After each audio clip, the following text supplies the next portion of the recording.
Red Storm is one of the world's most highly respected games design companies.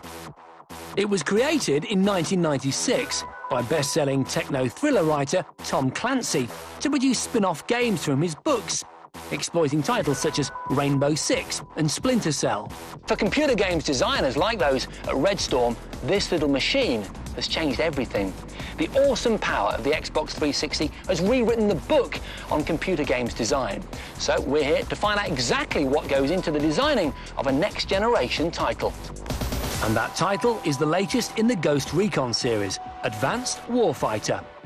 The game is set in Mexico City, and extensive recces were undertaken to make sure that the Mexico City in the game is as close to the real thing as possible.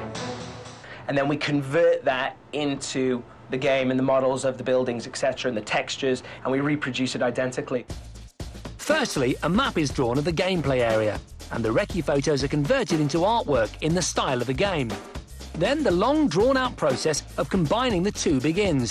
Firstly, building a wireframe map of the area using polygons, the basic building blocks of any 3D computer game. Of course, once you've created the environment, you've still got to build the characters to run around and shoot things. And the level of attention that goes into the soldiers for this game is quite extraordinary. Each single character is made up of 14,000 polygons, about the same number that made up an entire level on a PS1 game. And endless hours of motion capture have gone into making the movements of the characters as realistic as possible. The real-life suit has an online computer hidden in the back of the body armour, through which video, audio and data can be constantly relayed to the wearer from a control centre. Built into the helmet are discrete microphones, which pick up the soldier's voice through vibrations in his skull. Noise reduction headphones, which are capable of filtering loud bangs while amplifying distant twig cracks. And a head-up display which drops down in front of the soldier's eyes to deliver real-time battle information.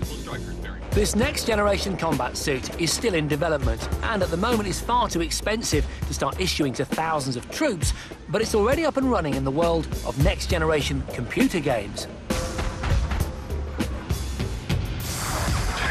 After 2.5 years of recces, running around in soldier outfits, shooting guns, and long, long hours spent in front of computer screens, you end up with a truly awesome-looking next-generation game.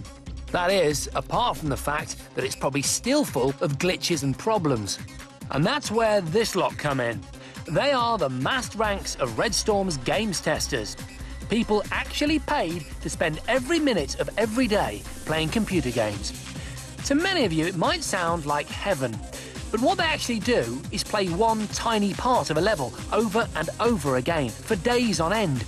Here they're checking that the game can cope with multiple characters, all descending on one area at the same time.